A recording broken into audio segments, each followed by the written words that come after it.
You're about to enter into a new world of knowledge, curiosities, and high strangeness. This is a podcast of Straight Up Strange Productions. You're listening to Mysteries and Monsters. I'm your host, Paul Bestall.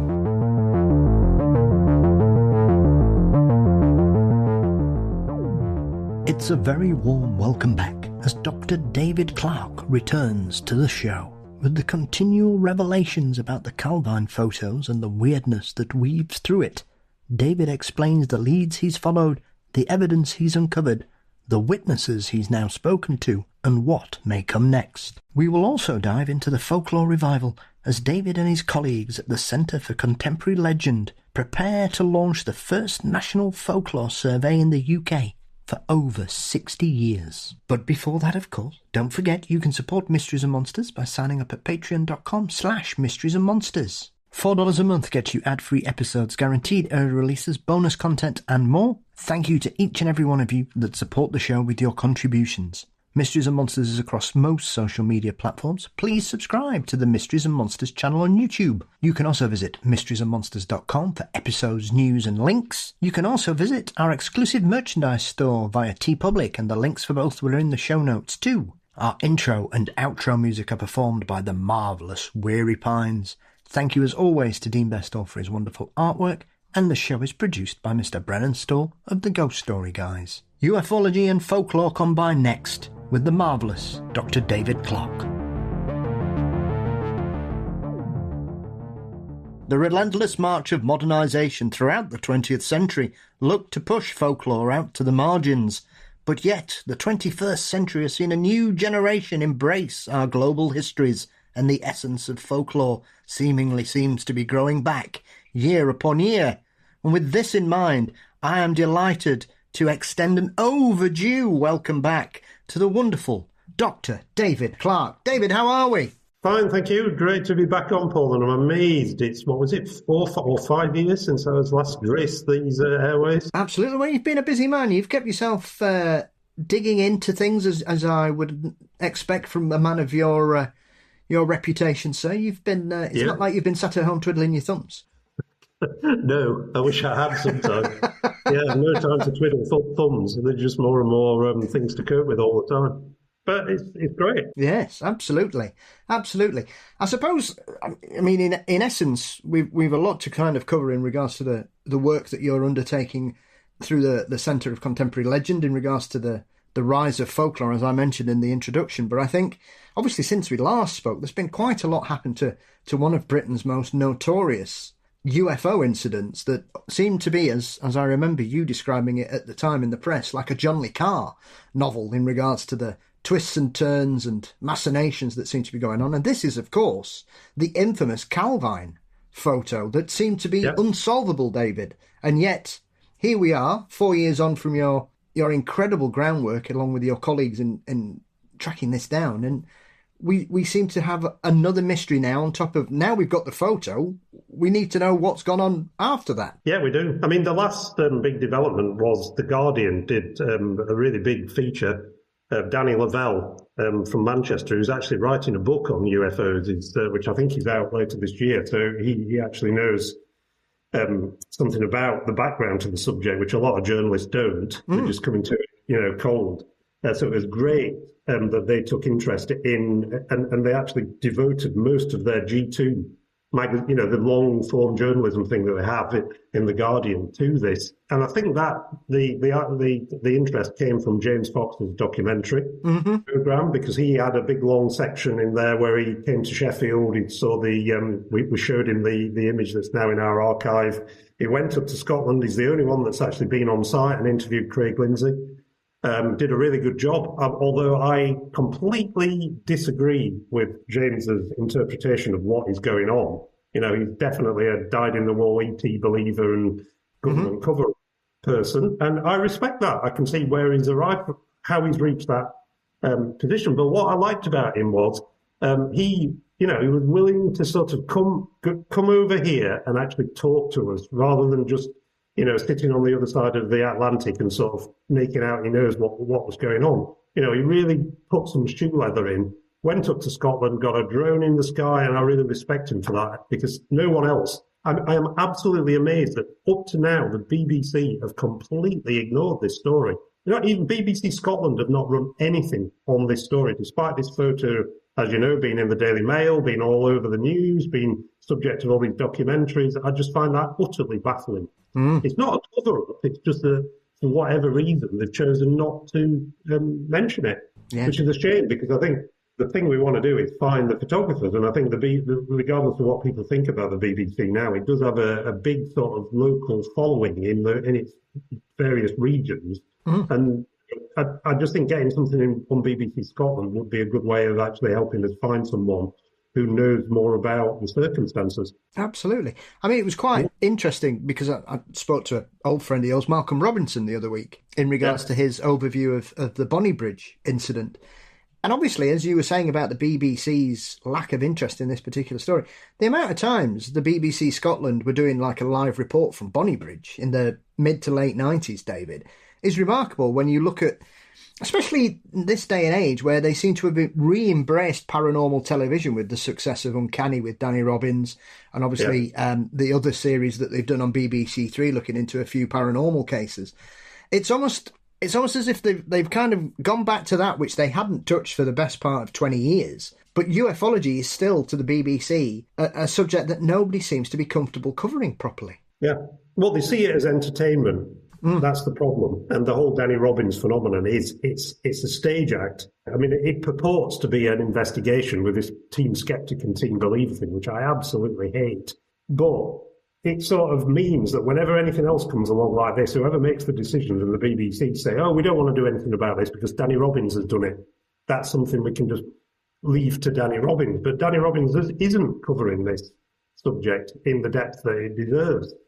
But, this is up to the BBC. And what I liked about the Guardian article was the Guardian doesn't really cover this kind of subject, and they took it seriously. It was treated seriously. And the interesting thing is it was the most read article on the Guardian website that day. There was literally millions of people reading it. It was up there, number one, above all the royal stories on that particular day. And they then ran a series of letters in the follow-up, I think about a week later, from people saying, great that the Guardian's covering this. Let's see more of this, please. It shows that the serious media are treating this subject as a matter of serious attention rather than something to make jokes about, little green men and all the rest of it. And again, Michael Bollander from Durham Law School, who's another academic that's involved in this subject now, he got a really good letter on there, and on the back of that, he's created this thing called the Durham Declaration on UAP, which I recommend go and have a look at and sign up to that, because he's made a series of statements online basically saying to government, this is the House of Lords thing that he's involved in, this subject needs proper attention. It needs to be taken seriously. Absolutely. Yeah. I shall certainly check that out. As always, you give me homework, David. So, I mean, in terms of where we are with the Calvine case, I'm going to have to be careful here because there's things afoot that are going to happen later this year, which I can't go into now.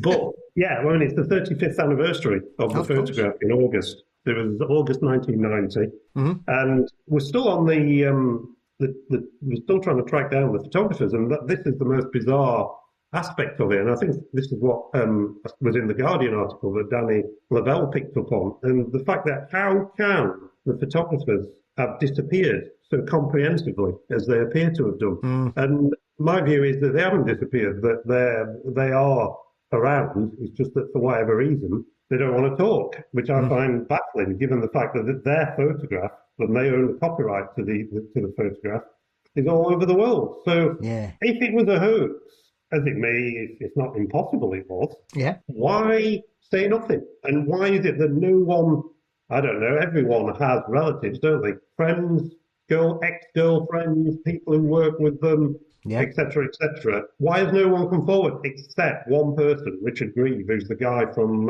the ex-chef who worked in Fisher's Hotel in Pitlochry, who said he worked with these two guys. And he was there. And I know a lot of people regard what he said as a fairy tale, But the fact remains that he contacted me by email saying that he knew these two lads. He was there, and he did that with information that he could not have had before I published the article in the Mail in 2022. That, to me, is significant. I mean, this is the thing. I remember I got in a spat with somebody about 18 months ago talking about the sort of origin of the Calvine photo, and precisely about the fact that the guys were on about they were outside in the car park having a cigarette.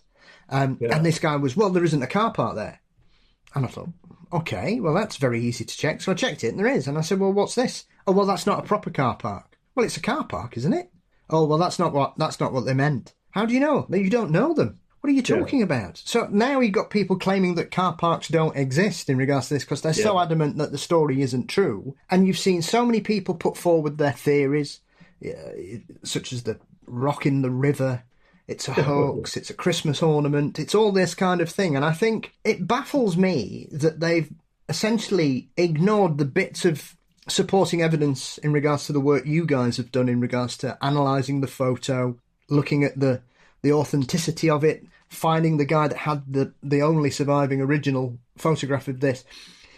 And the fact that it kind of does tie back to these kind of UFO fables that we had for the best part of 25 years, where, like I said earlier on, Nick Pope would talk about this photo that claimed to be the best ever, and nobody even thought it was real. It was just a figment of imagination. Was it just one of those typical tall tales you get in the UFO world, where it becomes one of those stories that everybody keeps going back to, when really, when you look at it, there's no real sort of real meat on the bones of the actual story. It's a story of a story of a story that, as often happens with some of these stories, they just adapt and change, and they become version of the original story. And yet we now have to look and say, well, he was talking about this and he was right. So he must have had some kind of insight into the original incident. We just didn't have anything happen for the following 25 years until it sort of burst out during the pandemic. Yeah, and the interesting thing about this story is this is what people struggle with, is in most cases, and this is like the Danny Robbins approach, you've got the people who would directly experienced it telling the story. Whereas here, we don't have that. We have a photograph, don't we? So it's almost inverted, and we don't have the people who took that photograph. All we have is a second-hand account of what they said to Craig Lindsay, the RAF press officer, on the phone. And that people just can't get their head around the complexity of this case. And bear in mind, we don't, although it's all the attention being focused on this print, the last surviving original print that was made of this thing, there are somewhere 5 other images, colour images. And the reason that this one isn't colour is that it's been run through one of the big machines that they used to have in newspaper offices in the late 1990s. And I know this because I worked on the Sheffield Star, so I operated one of these things. So if you can imagine, like, maybe someone was in a newspaper and they've been photographed, maybe holding a cheque or something. Yes. They'd appeared in their local paper. So you'd say, oh, Auntie so-and-so wants to print of that. And you go to your local newspaper office and you say, oh, this photo. And someone would say, yeah, we can run you one off. And so they'd go up to the photography department and they'd have the original negative or whatever it was. And they'd just run it through this huge machine. And you get a big sort of, I don't know what the dimensions would be, the dimensions of the Calvine print that we've got. And you take it home and you frame it, and et cetera, et cetera. So that's why it's not colour, because it's from a colour negative, but it's been put through a machine that produces black and white prints. So it's still an original print from the original negatives. Now, what happened to those original negatives is the big mystery, because the Ministry of Defence, they sent them back to either the Daily Record, and the Daily Record, as you know, picture editor who was central to all of this, the guy who actually rang Craig Lindsay to say that these two guys had brought these images in, he's dead. Andy Allen, he died in 2007. So we can't ask him what went on. And the editor at the time, Endel Laird, he died in 2011 or 2012. So he's another key person at the newspaper. No one else at the newspaper can tell us why they didn't run the story, which, again, I just find as a journalist baffling, because you would run a story regardless of the reality status of the images. A story of this type. I was a journalist on the Sheffield Star at the same time the Daily Record got these images.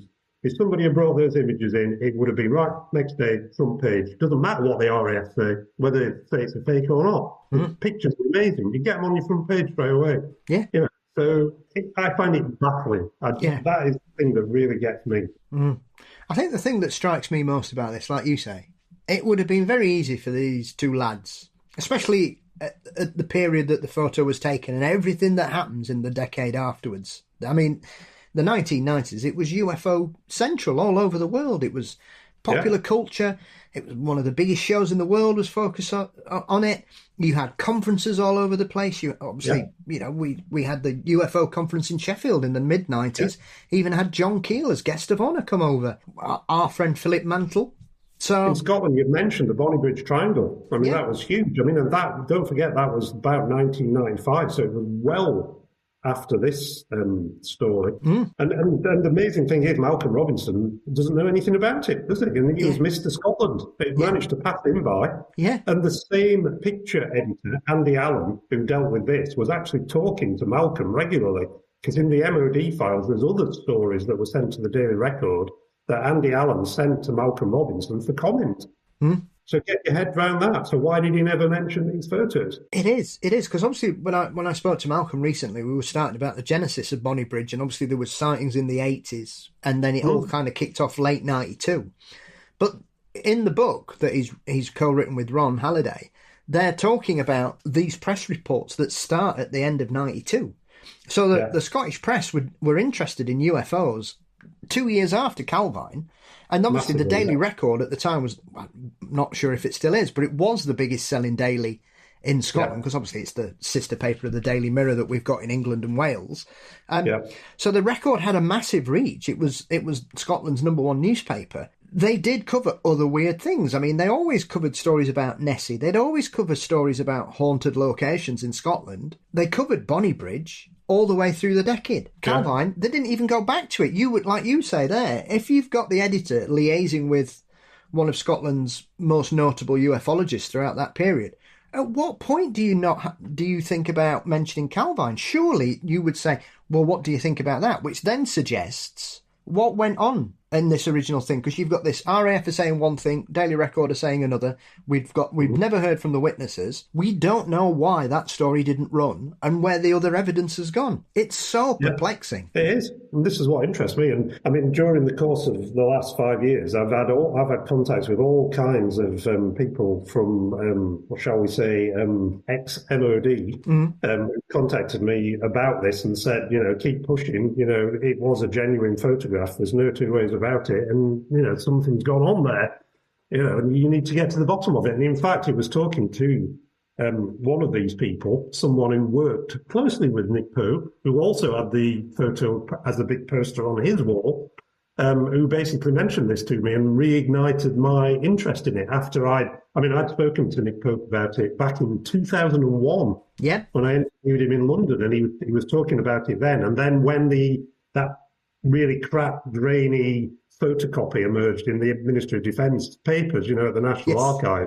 Again, that was the first time that the image had appeared outside of Nick Pope's original mention of it. And again, at that time, because I was running that project, I did my best to follow it up. I spoke to journalists in Scotland. I spoke to the then person on news desk in Scotland who claimed, we've heard about this, but no one here remembers it. Baffling.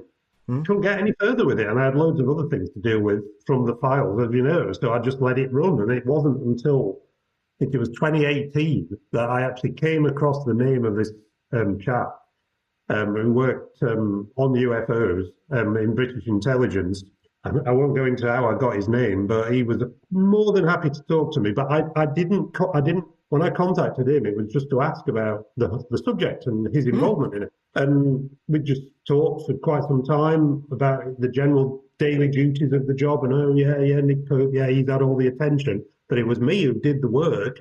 I had the resources. If I needed to go and investigate something, I'd just, you know, hop on a plane or something. And so it was like, well, what sticks in your mind from that time that you were covering this? And he was, oh yeah, that time in Scotland with the two lads who were out poaching on the moors, and they posing with their kill, and this thing appeared in the background and snap, snap, snap, snap. And as he's saying this, I'm thinking, oh, it's a Calvine incident, isn't it? And even he was saying, yeah, it caused a huge fuss with the Americans. And I said, well, why did the Daily Record not run it? And he could not give me an answer. But various other people, another guy, RAF guy, who I've spoken to since, and I don't know whether this is made up or it's his favourite theory. His theory is the reason why we haven't found the photographers is not because they'd been served with a D notice or something. It's that they were Russians, agents, basically, and they were, if you wanted to disappear, you wanted to be anonymous, and you were in a foreign country, how would you do it? Where would you go and undercover? You'd be a part-time chef in a hotel in the Scottish Islands, wouldn't you? Mm. Or you work in one of these places where you take your car and they give you a jet wash. Yeah. You know, that's how you'd hide, and you'd under an assumed name. So his idea was, this is the John le Carré aspect of this. They knew something was flying around that was top secret. Don't forget, this is just days after Saddam Hussein had invaded Kuwait. Mm. They knew it was being tested. They knew it was being flown. So they were in Scotland. They took the photographs. What's a good way then of blowing the cover of this machine that was based at Machrihanish? Take it to the local newspaper, the story, which is what they did, as we know. The interesting thing then is, why did they not run the story? Is it because, someone cottoned on to what was going on here and tapped someone on the shoulder and said, don't run those photos, there's a war on. There's no such thing as a D notice. It's not like a bit of paper that's served on a journalist. Yeah. And in this case, Endell Laird, the editor of the Daily Record, was a press representative on the D Notice Committee. So the D Notice Committee is a group of journalists from TV, broadcast, etc., who meet with people from the MOD on a regular basis. There is one now. So during a war, it's like, here are things that we don't want people to talk about. And they would say, right, those photographs that you've had submitted, please don't run them because it's an experimental aircraft and we don't want the Russians seeing what we're testing. So this is the theory about what went on. May or may not be true. It may well be a rock sticking out of the pond, as some people prefer to believe.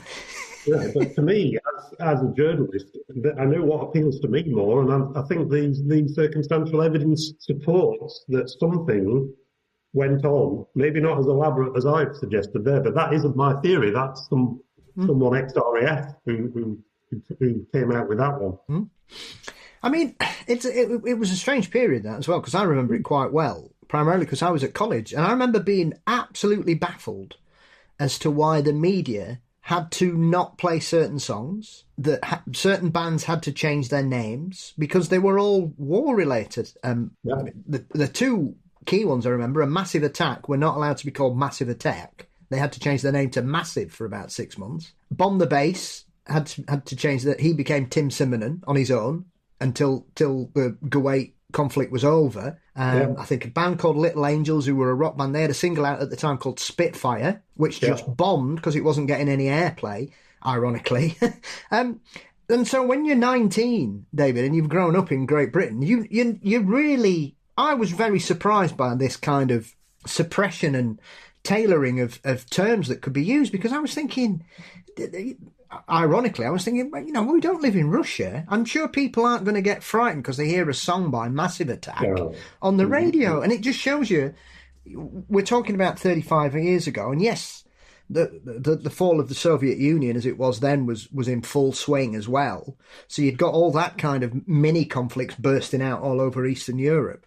So it was a very hectic time, but it seemed to be like 6 months, and then everything went back to normal in regards to media and popular culture. So is the Calvine incident wrapped up in all that kind of stuff that went on, that I would imagine not a lot of people would remember it particularly, because it was a very odd period. Yeah, and also people were more, they deferred to authority more in those days. And if you can imagine, if these weren't Russian agents, if they were just two ordinary lads, as Richard Grieve remembers them, you're talking 18, 19, 20-year-olds in precarious employment, working, washing up dishes in a hotel kitchen. And don't forget, in Pitlochry, even today, it's the place where a lot of the people working in the hotels are temporary staff. They just go there, they work in the summer, they move on to somewhere else. So the fact they've disappeared, they've probably just gone back to their homes in wherever it is. But if this happened in the way that it was described, and these two guys turned up from the Ministry of Defence and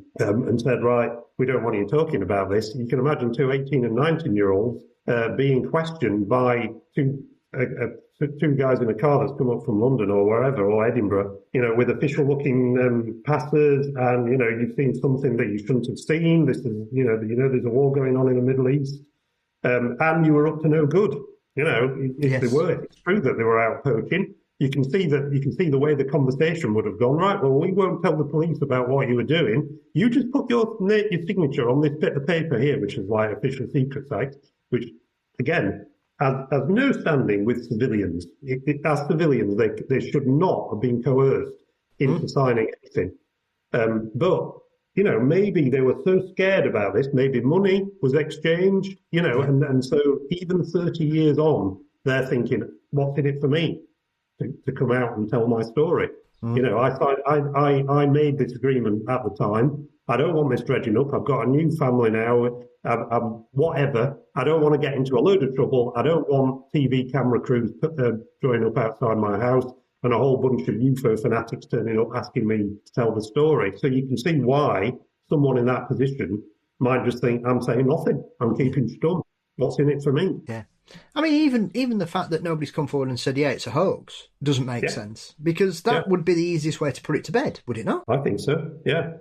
It makes no sense. It may well be a hoax.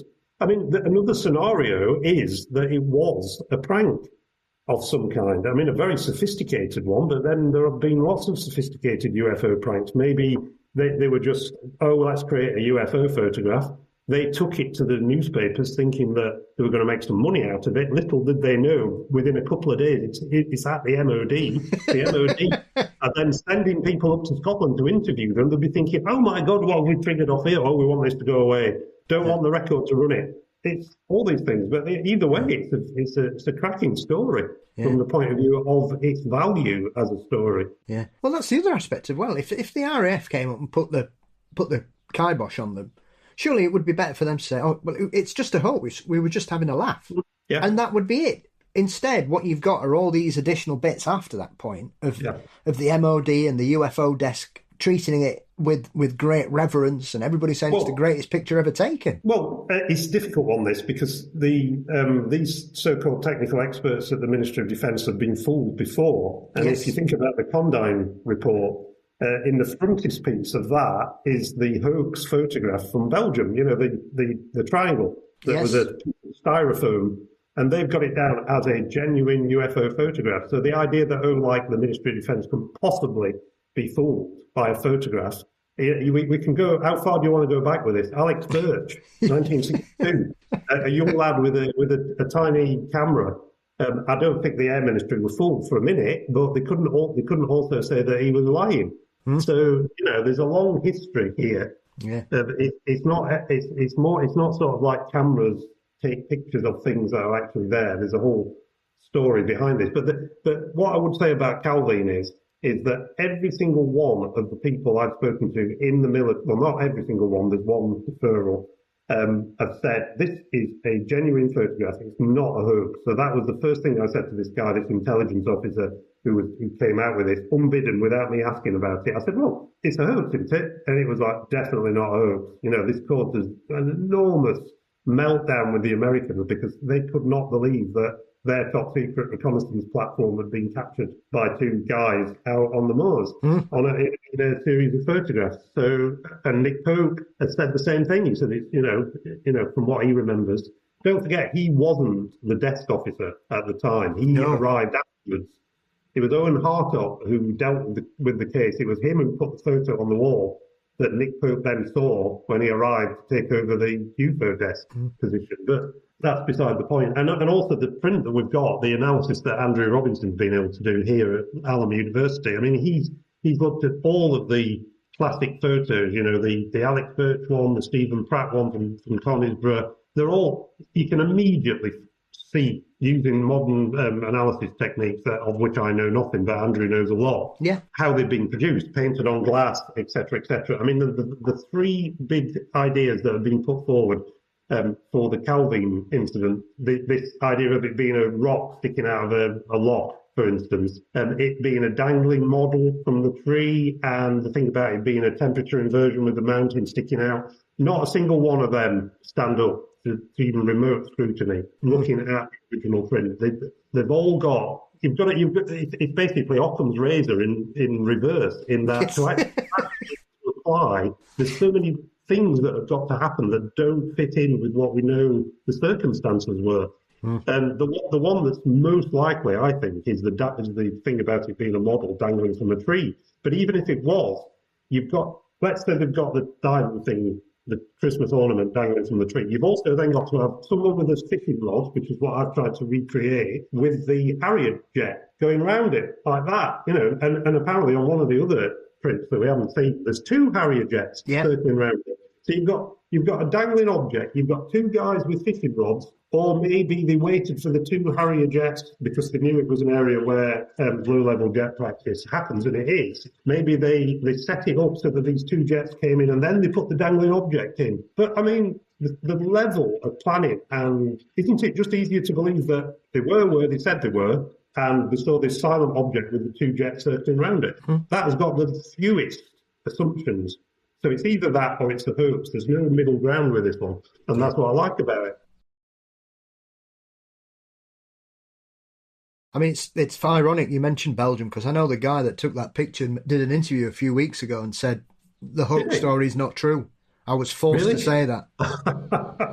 I'll have to dig the article out. He gave an interview in the Belgian press a few weeks ago and basically said, I got pressured by certain individuals and they paid me a large amount of money to say I'd hoax a photo, but I can tell you now it's not true. It's a real picture. Yeah. Well, Alex Birch did the same thing, didn't he? He came out, said it was a hoax in the 1970s because he said that he was getting bullied. He was ruining his family life. So he spoke to the Daily Express and said it was painted on glass. And then in the late 1990s, when the X-Files and UFOs were back on the agenda, suddenly it was a genuine story again. Who knows? To me, it's just a good story. Absolutely. It's fascinating. So where will it go next? I mean, it's now being proclaimed by James Fox as being the best ever UFO story. And again, I think it is, because I know we've got this grainy footage from the US Navy pilots that's all over the place, but I actually think the Condyne, although it's a still and it's pre-digital camera, that's what's interesting about it. You haven't got all that metadata that you would have if you'd taken that on a digital camera. So it remains mysterious. But I think in terms of clarity, and when you first see it, and you've got to see the print in person, it looks much more impressive than the reproductions that you've seen online. I just think it's far better than anything they've got in America. And I find the fact that although they've shown it, it keeps turning up in the latest thing that I can't remember what it's called, that was doing the rounds on Twitter a few months ago, the latest disclosure film with all the talking heads. They flashed it up there, but no one appears to be willing to ask any questions about it in America. All these internet jockeys and Elizondo and all these other people, why has no one asked the Pentagon, what have you got on this photograph, or put in a Freedom of Information Act request about it? Because we know from our contacts here, it went to the Pentagon. They did analysis on it. So there must be a whole trail of paperwork. And the guy that used to run Arrow, can't remember his name now, Fitzpatrick, he spoke to Danny Lavelle when Danny Lavelle did this article about it. And he came out with this ludicrous thing about, it's obviously a rock sticking out of a pond or something, based upon what he read on the internet, not based upon any attempt to even look in his own records. This is the guy that says, I've got access to all the top secret stuff in the Pentagon. I can look at anything I want. There's nothing out of my reach. And yet, when he's asked about this crucial photograph, where does he go? Google. I mean, it's ludicrous, isn't it? Well, it's baffling. especially coming from somebody like that, because you would suggest, especially in the modern climate, that these kind of excuses that they used to give, during Project Blue Book and the infamous explanations of swamp gas and Venus and all that. It's like, oh, well, I read a talking head on YouTube who says it's a pond, and therefore I believe him. Seriously? Are you honestly telling me that that's your critical analysis of this situation? That is even stupider than anything else I've seen recently. Yeah. So that's where we are with it. And I just think it's fabulous because it just keeps on growing like a snowball rolling down a hillside. Absolutely. Absolutely. Well, I was very impressed because I really do like, as you mentioned, James Fox's body of work. I think he's a very good filmmaker, and like you say, he's a boots on the ground kind of guy. He's not the kind of does everything from an office somewhere in California. He likes to go wherever he can. I know he's done a lot of work in Brazil. He's been over to South Africa. I think he's been down to Australia, chasing down leads on Westall. So, and I've spoke to James a few times. He seems a very nice chap. Yeah. So, fair play to him. And like you say, with the anniversary coming up this summer, who knows what's round the corner? Well, I just like it that it's good in this world where everybody's polarised in their views to be able to have a friendship and a genuine interactive discussion with someone who I fundamentally disagree with in terms of what he's pushing. He's using all these interviews to push a certain view of what's going on, which I completely fundamentally disagree with, but I understand where he's coming from. Yeah. And I think surely we should be able to talk to people who we disagree with. I mean, this goes on in politics, in the culture wars and everything. Yeah. And get along without name calling and all the rest of it. Oh, well, absolutely. I think it is, and obviously we've got very different standpoints in regards to this, but we always have cordial conversations because we appreciate each other's point of view. Absolutely. Yeah. So, well, speaking of, I suppose you could suggest that Calvine is probably modern folklore. Most certainly is. But people, this is what I get when I've had this online numerous times. It's like, you're saying this is nonsense because you're saying it's folklore. And I just say, no, you don't understand what folklore means. Go to a dictionary and look it up. Well, this idea that it's just folklore. What do you mean by just? Folklore is the beliefs, the traditions, the things that the stories that we call upon to understand things we don't understand, that we've had since we first crawled out of the cave and looked up at the stars. How can that just be just folklore? Yeah. What we don't like is that people like to have everything in black and white. It's either true or it's untrue. It's false or it's true. And Danny Robbins is a perfect example of this. He's got this believer, skeptic, team skeptic or team believer. There's no room for any grey, no room for any, maybe, I think they believe what they're saying, but I don't necessarily believe that mermaids exist, but that people believe in mermaids for very good reasons. That kind of nuance is just, there's no place for it in that kind of discourse. And that's why I like folklore, because you don't have to, it's not all about deciding whether something's true or false, because what might be true to one person is completely false to another, and vice versa. It's what you believe and what it means to you. Absolutely. And I think this is the incredible thing, because I think a lot of us have kind of gone through some kind of transformative relationship with what folklore is. I know 10 years ago I was quite snotty about it, David. I thought it was old-fashioned, nonsensical stories about this, that and the other.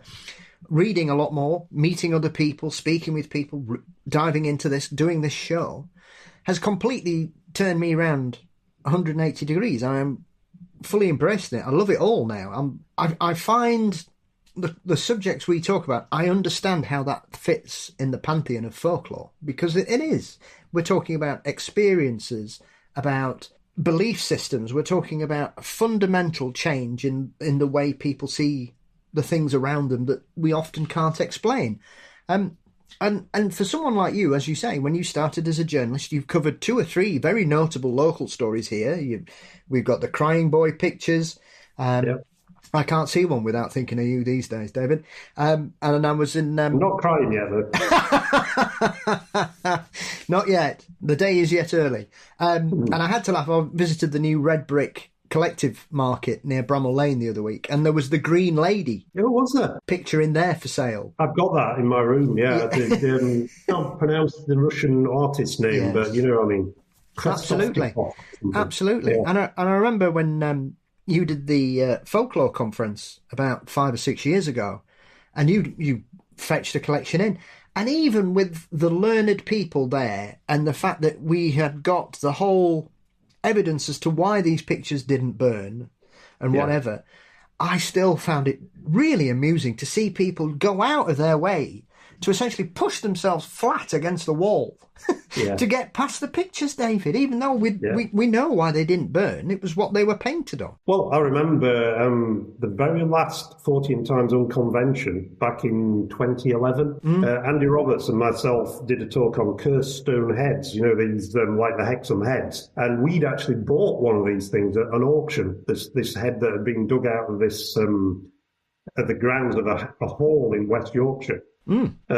And it made all the newspaper headlines at the time, and it was put up for auction. It was supposed to have laid a curse on this family who'd found it, and we bought it for £200 at an auction it's at the Folklore Centre in Todmorden now. Yes. It's been donated there.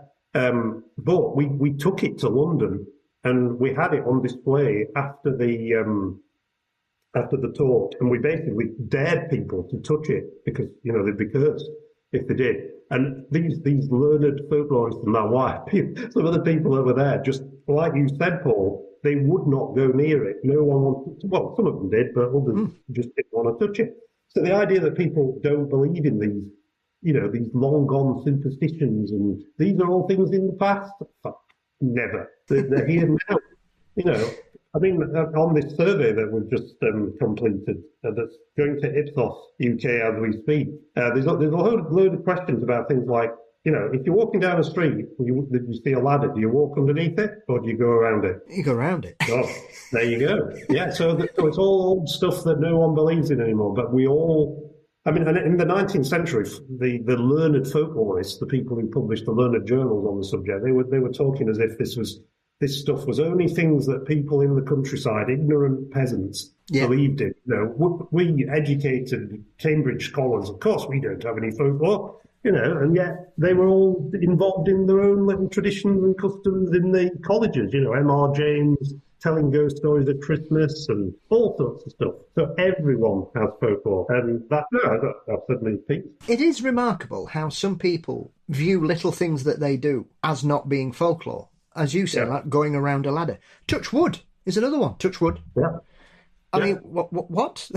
You don't think that's throwing salt over your shoulder? That one, that's in there. But I mean, are you from Sheffield originally? Well, I'm from Barnsley, so I'm South Yorkshire. Yeah. Well, in your family then, if you were ever given a knife as a gift, maybe you got married and somebody gives you a set of kitchen knives, was it a tradition that you couldn't accept the knives unless you gave some money in return, because otherwise it was potentially breaking a friendship that they were giving you a knife? Yes. There was no sort of real denomination you had to give, but it was just the sort of transaction of, if you were receiving these, you had to repay them in kind. Definitely, yeah. If you see a magpie, do you salute? Yeah, morning, Captain. Why? I don't do it anymore. I used to do it. I don't do it anywhere near as much as I used to growing up. I think that's one of those traditions that gets sort of put into your DNA without you realising it. Coal on a New Year's Eve is another one. Absolutely. Yeah. So all of this stuff, you know, is what we're interested in. And so the survey's got this is the National Folklore Survey, I should explain, that we got this Arts and Humanities Research grant to run, which is what I've been working on with Diane Rogers and Sophie Parkes-Neal for the last 6 months. So we designed it. It's got 6 sections, so there's stuff in there on supernatural beliefs and traditions. There's stuff on all the stuff we've been talking about, Paul, you know, the sort of what you would call personal traditions, lucky objects, you know, things you carry around, stuff about food, specific folklore associated with food. And so the survey is going to be run on 2,000 people, a representative sample of English residents. So in later this year, before Halloween, we'll be releasing the results, and I have no idea what they're going to be, but I think it's going to be some pretty exciting stuff. Why do you think folklore's having this massive revival, David? Because it seems to be everywhere these days. And I know you can kind of say that I think social media's helped, especially with the growth of modern paganism and modern Wicca. Yeah. I think that's certainly been a driving force behind that, because it's connected a lot of people who felt isolated or didn't really feel like they fitted into their society or wherever they lived. Yeah. And the internet has allowed them to connect to people all around the world who share the same kind of belief systems. And obviously, there are so many different strands inside paganism and Wicca. But you only have to look at, once again, how it's appearing on popular culture. Both the BBC and Channel 4 here have done series in the last 2 years about folklore. One with Jonathan Ross, one with Charlie Cooper? Charlie Cooper, comedian, writer. Yeah. Whose sister Daisy May Cooper's probably more famous at the moment. But obviously, they're both been driving forces. So there's all the performance artists, there's the Boss Morris, and the great thing about it is young people are embracing it and getting involved. You know, dressing up in costumes, going to events on May Day and Midsummer, all those kinds of things that were once associated, you know, with old people, you know, in rural, you know, cheese rolling and Morris dancing and stuff. Young people are embracing it. And the answer is, why is there this revival? I mean, it's like with ufology. It goes through sort of, you know, crests and waves and stuff. I mean, the last big revival was the 1960s, which coincidentally was when the last survey of English folklore was done by John Whitson at the University of Sheffield, but he did it very differently to how we're doing it. It wasn't a representative survey, you know, a question survey. It was one where he just went out and handed out blank slips to people and said, write down your folklore under these categories. So that's more like, in academic language, it's qualitative rather than quantitative. So we're dealing with figures, numbers of people. So that was the last big revival, but that coincided with also the big occult revival. You know, people, you know, the hippies and mysticism, taking LSD, all the psychedelic music from the late 1960s. And that's when you get all these paranormal programs and the newspapers running stories about UFOs, Bigfoot, Loch Ness Monster. We're going through that again. And I think the reason for that is different to the 1960s. I think now we've got the influences are like the climate emergency. And I think that's why a lot of young people are getting involved in folklore, because it's the one thing where that connects them to the natural world and the traditions and beliefs of our ancestors, effectively, who did look after the world, who did value natural resources. I mean, look at the outcry about the Sycamore Gap tree being chopped down. I mean, if those two, that guy who was convicted, one of them said, I couldn't understand it. It was almost as if I'd murdered someone. You know, the reaction online. Well, yes, he did. A lot of people were absolutely shocked and offended, because chopping a mature tree down like that, an iconic tree, is almost like losing a member of your family. You know, and that shows that how the natural world now is so important for people. That's why people complain for clean rivers and water. It's why people, you know, aren't happy with like nuclear energy, et cetera, et cetera. So that appeals to that group of people, the same people you were talking about, you know, who go to Stonehenge at Midsummer and all the rest of it. So it's got a new audience. And I think some of the older folkies, the people who were into this in the 1960s, are struggling to understand. They don't like it because they feel that their view of folklore is being appropriated by young people. You know, they're taking it away. They're using it in a way that it shouldn't be used. I just think folklore has always been evolving. It's never been static. So this idea that folklore is something that happened in the past by people other than us, you know, is nonsense. Folklore has been constantly evolving. I mean, just look at figures like Spring-Heeled Jack, for instance. That was a Victorian bogeyman. We've talked about Spring-Heeled Jack, but you could also trace stories about similar figures, leaping figures, back into, you know, the Middle Ages. And there's also stories about supernatural bogeyman today, like Slender Man, for instance, and Mothman. So it's a continuum. It's not something that's rooted in the past. It does have roots in the past, but it's not rooted there, and it's constantly changing. Well, I think that's the thing about folklore, and I'm always quite surprised when I see previous generations try and gatekeep it, because the thing about folklore is it changes for the generation that find it. Everybody does. And obviously, how people viewed things back in the 1960s is almost alien to people in 2025, David. It's like another world, never mind 3 generations ago for some people. And so you notice these things. I know, as you mentioned earlier, you look at the Folklore Centre at Todmorden, And Todmorden itself is obviously very famous for what happened with Alan Godfrey, and the mysterious murder, death, or whatever of Adamski, which some people try to mash together, but I think they're just incidents that involve the same person. I don't think they're really connected, personally, though some people are absolutely adamant that they are. But Todmorden has a history of strange things around it, and it's embraced its sort of modern reinterpretation of itself as an old Yorkshire market town into now it seems to be a hotbed of alternative culture. It's got a big folklore centre. You've got a wonderful regular lineup of speakers there. Several of our friends have been and given speeches there. You've got this great art scene there. You've got music. You've got a UFO group that meets regularly, which you would expect, to be fair, in that particular location. But you see them popping up all over the place. I mean, when I went to Edinburgh a couple of years ago, I popped into the Museum of Witchcraft there. That, from when I went 2 years ago to where it is now, seems to have doubled in size because people are just almost going on pilgrimages to these places. And we're very lucky where we live, David. We've got incredible sites of old beliefs and practices on our doorsteps, dotted all over the Peak District. Peak District's amazing, isn't it? It's got everything in terms of buildings, in terms of customs and traditions, ghost stories.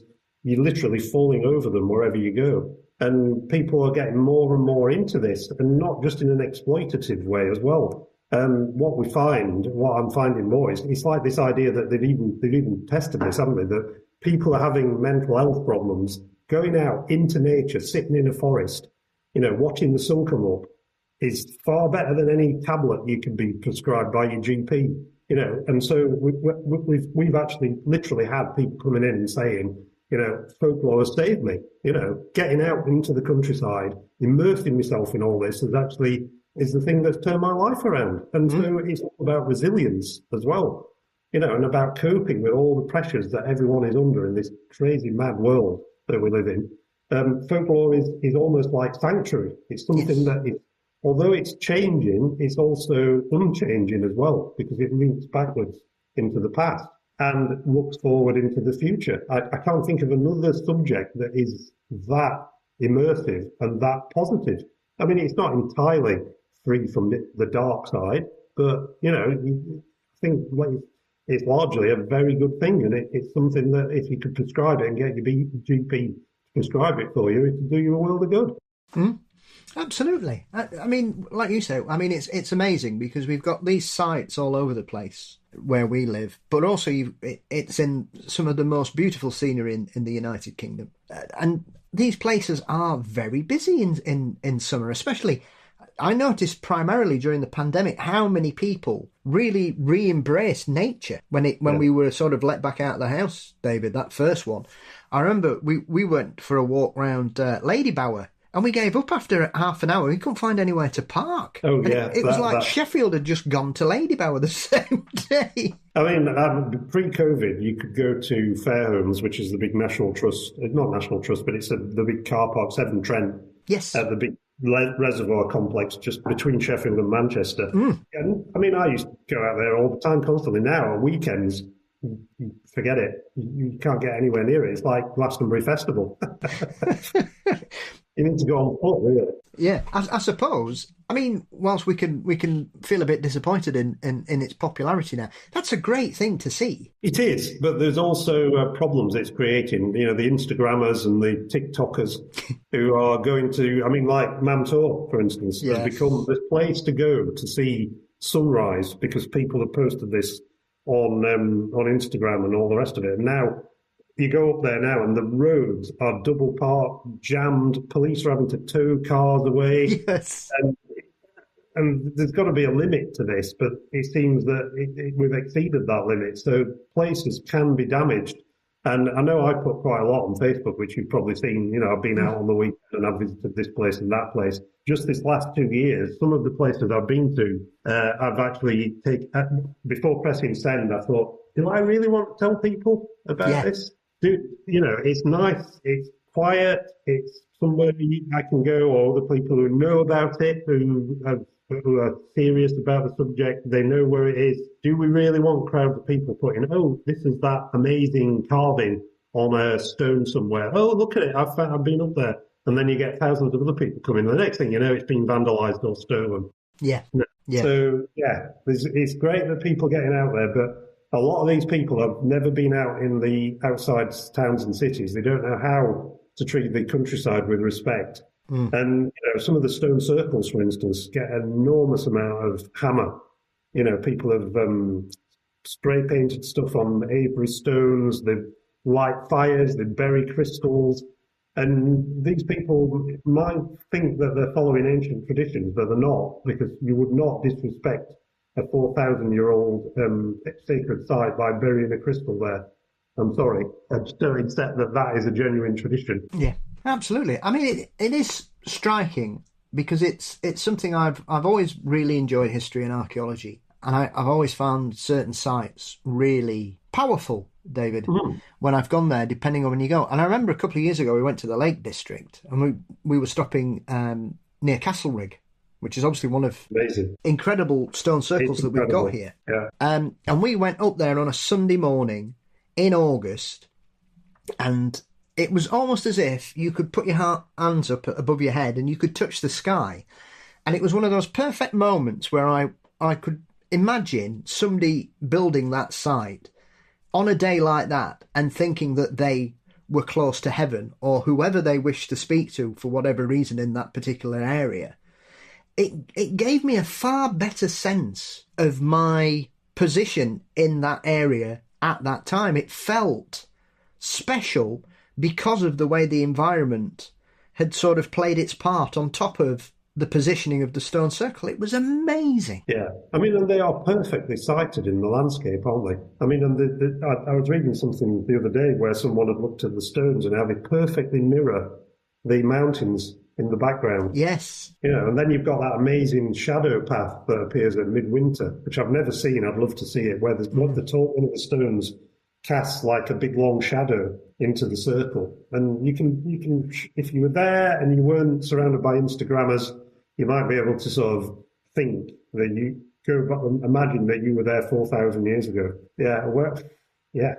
And I do think we've seen a spiritual shift here. I mean, the last census that was done found that the number of people who were saying, or putting down on the religion category, that they were practicing Christians had dropped below 50% for the first time in the whole history of the census. And the people who were saying that the Wiccans, they're Odinists, they are New Age people, it's on the up, So, and I feel almost sad for Christianity because I go to the amazing churches. I mean, I went to one on the weekend in Rotherham, amazing Anglo-Saxon church in Rotherham, and luckily we were there when there was a baptism going on, but it's quite clear that no one's going to the churches anymore. The vicar is caring for like 4 or 5 churches in that parish, and the people who go regularly to church, who aren't just going there to get married or baptised or for a funeral, are literally dying off. There's none left. How do you get young people into churches? Where are they going? They're going to stone circles. Yeah. Yeah, I mean, it's strange. I've forgotten where I was. It might have been in the Lake District. I think I got talking to a vicar in a pub, ironically, and he was saying he looked after 4 or 5 in the parish because there simply wasn't the congregation to justify anybody else being there. And like you said, I love visiting those kinds of places. I'm not religious at all, but I appreciate the history. I appreciate the art. I appreciate the architecture of the building. I know when you were sharing those pictures of the gargoyles and the grotesques, I love stuff like that. And you even see it where I live here. There's one particular church in Healy at the bottom here, which has a very notable grave. It's the guy that invented the rules of football. Yeah, but if you didn't know it was there, you wouldn't know because there's nothing to pull you to that place. The graveyard is incredibly overgrown, apart from the entrance to the church and a bit round the side. But there's weeds everywhere, and I love a graveyard, David. I just think they're fascinating, and as you well know, we've got some brilliant ones around here. I mean, you only have to look at Eyam for a great example of a wonderfully historic village for a variety of reasons. But their graveyard and the architecture of the church and the stained glass there is breathtaking. I know the one at Healy you mentioned because some of my relatives are buried there. Right. Yeah, my grandmother's family lived at Healy, so a lot of the Hibberts are in that graveyard. Ah, I'll keep my eye out next time. Mm. But it is sad. But I suppose it's also surprising, like you say. I think there are numerous reasons for why a lot of young people are kind of reconnecting with nature, and you can see that even with the growth of sort of fringe beliefs like animism, that people are really sort of reconnecting to it. I mean, obviously we've got a couple of alternative kind of shops here in Sheffield, and I've known them for a long time.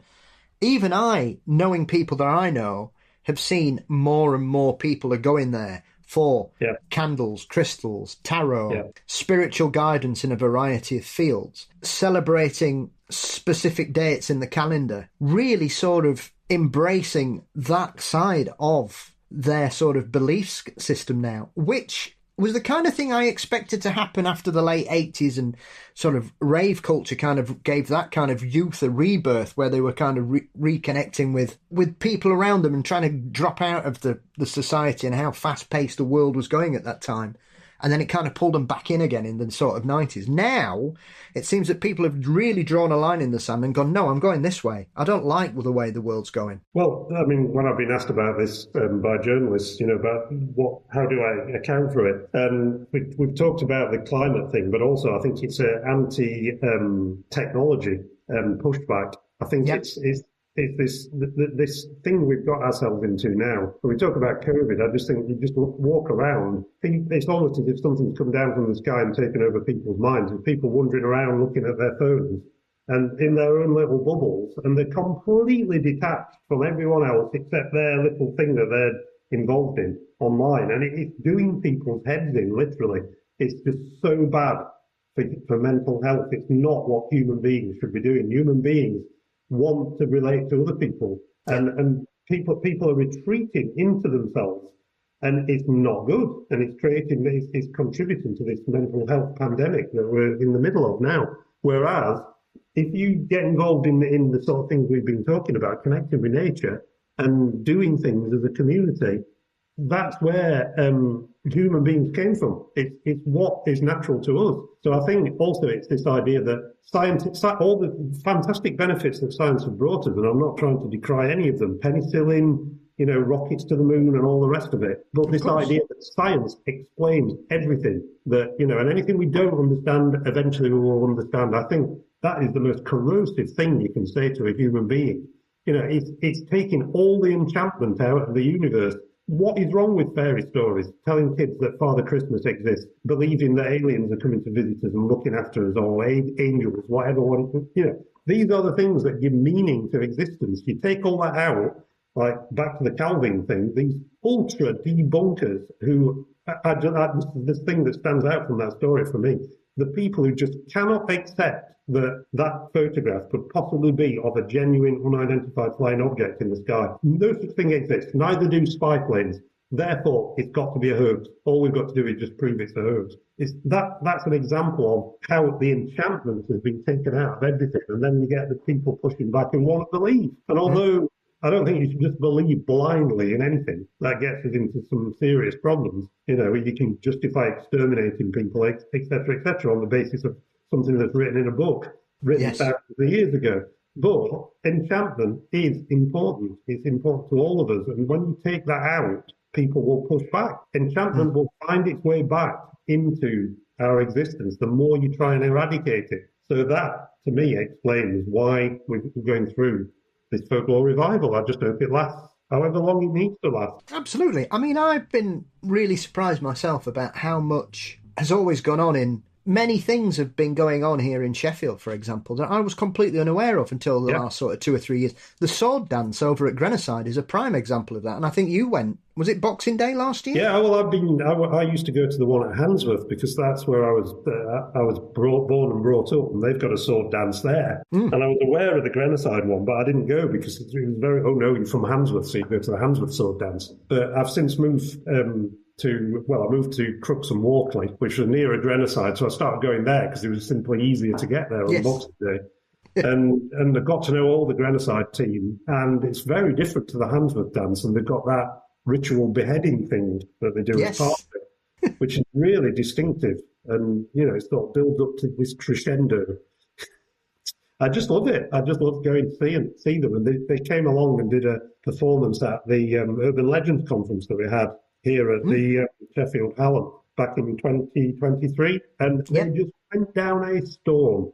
People absolutely loved it. Well, I think they're the kind of things that, once again, the rise of the internet has allowed people to see something that, unless you were in that specific area, David, and the same probably for Handsworth. I've lived in Sheffield 32 years. I was not aware of either of those things happening till about 3 or 4 years ago, primarily because people I knew had gone and taken pictures or videoed it. Other than that, I would never have known. The pub carol singing, that's huge. It started in the northwest of Sheffield, didn't it? Stannington and that area. But now it's everywhere. It's all through the Peak District. And again, it's people coming together and doing something spontaneously that doesn't involve mobile phones and emails and all the rest of it that's driving us crazy. People are actually doing something spontaneously as human beings and enjoying themselves. I mean, there was loads. I was researching something about Mary Clwyd, which is obviously the wonderful horse head skeleton that goes around bothering people at Christmas in Wales. But whilst I was reading about it, I then discovered that we had a version round here. Yes. In Norton and that particular area that kind of died out in the 50s and 60s. I think the last time somebody sort of reported it going on was sort of 67, 68. All right. But they still have it going on. I think it's called the Derby Tup. In certain parts of Derbyshire, it still happens. And I looked at that and I felt really sad, because Mary Clwyd is one of those wonderfully British eccentric pastimes that goes on that you would really be hard pressed. But clearly, it was Mary Clwyd is the one that survived. There seem to have been pockets all over the United Kingdom doing something similar. Yeah. Very big in Kent as well. The Hutney horse, I think it's called there. But we had, like you said, Paul, in Sheffield and North East Derbyshire, it was the Old Horse, I think it was called. So it was a genuine horse skull that had been retrieved from a knacker's yard or something, and they used to put it on a pole and have like somebody dressed in a costume. And again, it was like one of these Christmas/New Year customs where people would go from house to house, knocking on doors, gathering coins, and doing like a mini George and the Dragon play. All sorts of interesting things. But again, it's died out. Are you surprised when we as we touched on a few examples earlier, in regards to how immersed folklore still is in a lot of people's daily lives? But as you say, they might dismiss it as a superstition, but people still do certain things. And they don't believe that that's a folkloric tradition or custom, but it clearly is, isn't it? It is. Because, I mean, again, we mentioned John Widdowson, and he's got this story that he tells, like when he was a student in the 1960s, I think it was, and he did his master's thesis on the dialect of Filey, and there was no folklore centre in England, so he had to go to Canada to study folklore at Memorial University in St John's in Newfoundland, that still is the big place where if you're interested in folklore, that's where you go and do your PhD. So he did his PhD there under Herbert Halpert, Canadian folklorist. And in his first session, I mean, John at that time knew very little about folklore, and his attitude was, "Well, what is it? I don't have any traditions." And so Herbert Halpert gave him this sort of set of a list of the folklore genres. Things you did as a child, hopscotch, etc., etc.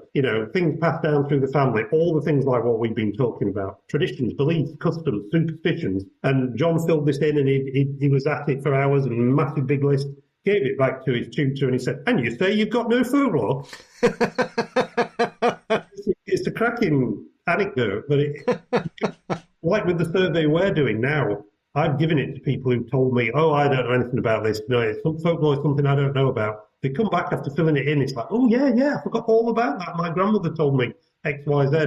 Love doing it. Really a lot of fun filling it in, So everyone has folklore. And the interesting thing here is, the big skeptics conference that they have in Manchester every year, QED. Yes. I was invited to speak at that on the Calvine incident, funnily enough. So I did this talk on Calvine, but they also dragged me into a panel discussion about all kinds of folkloric things and Charles Fort, etc., etc. And I made the point there that you, the audience, as skeptics, although you see yourselves as scientific materialists and all of this stuff can be explained, you got folklore, because this conference is folklore in that you are all skeptics, i.e. part of a group, a folk group, who disbelieve.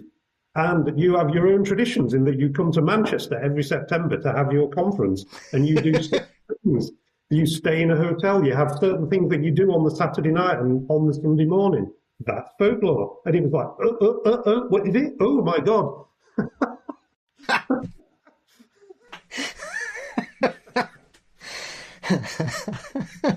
Well, I think that's one of the things about you, David, is that some people who don't know you and don't know your body of work in full would consider you sceptical. Whereas I think, but you're the skeptic in the true sense of the word, because you've still got this joy for confusion and strangeness and the magic in the world, as we've said about why folklore is so important still. Whereas some people, as you say, if science can't explain it, it can't possibly be real. And there is an explanation for everything. And you will see this, like you were saying earlier about team skeptic, team believer, that often putting forward an explanation that has a basis in reality is fine. But often they don't fit the parameters of what they're trying to explain away. And sometimes you can get very frustrated. I mean, I've heard skeptics claim that bears can pick up rocks and throw them like people can, which has never been recorded. They've been seen to jewel them like otters do, but they can't pick up a rock and throw it at somebody, as one particular hairy humanoid witness was claiming, that they were sort of assaulted in a cabin by these creatures throwing rocks at them, who was a bear conservationist. He knew what a bear was and what it did. It was his career. And yet he was told he didn't understand what bears could do. A perfect example of this, talking about Danny Robbins, you will have watched all the recent TV series. The guy that they've got on, Kieran, I think it is, who's the skeptic. I just think, are you taking the mickey or what? He just sits there, and what was it? The thing about the people in the house who'd everything had been moving, so they set up like a poltergeist. The wind tunnel. So they set up this wind. So his theory was, oh yes, it could have been some kind of, what was it, an underground landslip that had created this rush of hair. And then Danny Robbins then obviously had to get like a wind tunnel set up. And I just thought, I mean, are you seriously suggesting that explains what? I mean, it just makes skepticism look ludicrous, and far more ludicrous than believing there was a genuine spirit in the house. I mean, again, you've got to see this in the context. It's entertainment. You know, seeing that picture of Danny Robbins with his face contorted, sort of holding onto the table, it's pure entertainment. So yes. Trying to break it down logically, and I just think it's becoming almost. I mean, I don't want to offend people who are fans of that show, and I know there are legions of them, but I just think it's become a caricature of itself. I just think, what's it for? It's not genuine paranormal investigation. We're almost in the what was it called? The thing, the most haunted territory. That's the way it's going. Yeah, I think they've got a fair way down to get to that level. Yeah, it's not far enough now. I just think it's becoming a journey. That's my view. But I think for me, I think it's still remarkable that the BBC seem to have really embraced it massively, which kind of came from nowhere, because obviously I interviewed Danny about 4 years ago when he'd obviously had his big launch with the Battersea Poltergeist, and that's clearly the sort of starting point for Uncanny success built off the back. I mean, I've got to say, I thought that was excellent. I love the podcast a lot. I mean, I was interviewed on the podcast series, yes, you were. So it is me criticising the thing I was on. But the Battersea Poltergeist thing was done very, very well. But the trouble is, you do something successfully, and then the people who are paying your wages and are commissioning more theories, they just want more of the same. So they just keep quarrying it until the mineral's gone, rather than sort of, I don't know how best to put this, but I think it started out well. I'm not sure it's transferred to television all that well, I suppose is what I'm getting at. Well, sometimes it is interesting, and as someone who's the majority of information and entertainment I consume these days is podcast-based rather than televisual. It is strange how sometimes podcasts just don't transfer Whether it's because of the pictures you can paint through just speaking about subjects rather than having all the whistles and bangs and all the palaver of a televisual production, maybe sometimes overshadows everything. And like you say, it has to be bigger and better because it's television, whereas the spoken word is often the simplest way of getting a message across. Absolutely agree. So we'll see.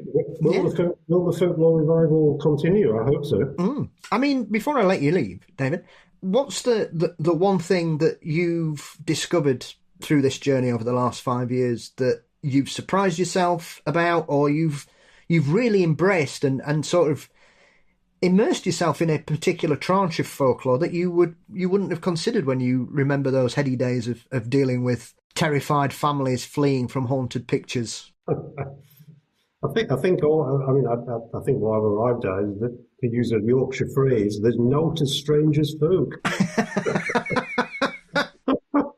I think the real mystery is human beings, who we are, where did we come from, and the weird things that we experience and believe in. That's what I'd pick out of all this. I mean, even for us living here in Sheffield, it is noticeable how you've got different parts of Sheffield that have very different beliefs about a similar sort of central totem often. Yeah, I mean, it is very regional, isn't it, folklore? But then there are themes, like Phantom Hitchhikers, for instance. You get a really strong story somewhere like Bluebell Hill in Kent, but the people who know about that story and who tell it aren't necessarily aware of the fact that there's a similar story at Hathersage in Derbyshire or wherever, you know. And then you've got to ask, how do they all relate to each other? Is it one story that's being told that then people around in different localities have picked up on? Or how else do you explain it? Is it the collective consciousness or unconsciousness? Yeah. Are we just creating tulpas and they're just wandering around doing their own thing these days? We've got loads of just unsupervised tulpas lurking on lonely roads to terrify motorists. All I know is there's enough for 2, 3, 4 lifetimes of research and study, and I'm trying to make the most of this lifetime. So, David, where can everybody learn more about the folklore projects that you're working on with your colleagues at Hallam University and the Centre of Contemporary Legend, as well as keeping up to date with your writings through your personal Substack page? Well, our new website now for this folklore survey, if you just simply Google National Folklore Survey, you will find our new All Singing, All Dancing website, and you can contact us through that. And later this year, after we've got the results from Ipsos of the National Survey, so we'll be putting out all those results based upon the 6 categories, the 55 questions that we've asked this sample of people. Once we've got those results and put them out, then we will be putting the survey on our website, and you'll be able to use a QR code and fill it out yourself. And so next year, we're sort of taking it out on the road. So we'll be travelling around the country, doing little road shows at museums and art galleries, that kind of thing, and collecting more rich data, so the stuff that we couldn't ask people about, the open questions, and some of the things that have been brought up in the survey, that need to be explored further. We'll then be asking people in more depth. So fabulous. The more the merrier. Contact us. Brilliant. Absolutely. I shall put links to that and your personal scrabblings that you upload often, discussing a variety of strange phenomena over the years, and so people can follow that. And I just want to say thanks so much for joining me again. It's always a pleasure to speak to you. Let's not leave it 4 years. No, no. Hopefully I'll see you sooner rather than later, my friend. Yeah. Like maybe later this year when we get the results, that might be a good time to meet up again. Yeah, absolutely. Always a pleasure, Paul. Oh, you're a very kind man. And I was going to say, ironically, I know you mentioned the Hexham Heads before I let you leave. That was the very first time we met when you presented Richard McLean Smith's talk during the Off the Shelf Festival. Do you remember that? Yeah, and to go back to the Folklore Centre at Todmorden, I believe they've got an exhibition on or imminent on the Hexham Heads with some of the replicas that were made of the. I mean, the originals have long since disappeared. That's another whole story that we could explore at some point. But the genuine replicas that were made by the man who claimed to have made the original heads have been donated to the Folklore Centre. So they're going to be on exhibition there in Todmorden alongside the cursed head that I bought at auction back in 19, whenever it was. So go to Todmorden, which is a fantastic place, and visit Polly Elsden's amazing folklore centre, everyone. Certainly will. David, thank you as always, my friend. Take care. All right, cheers, bye.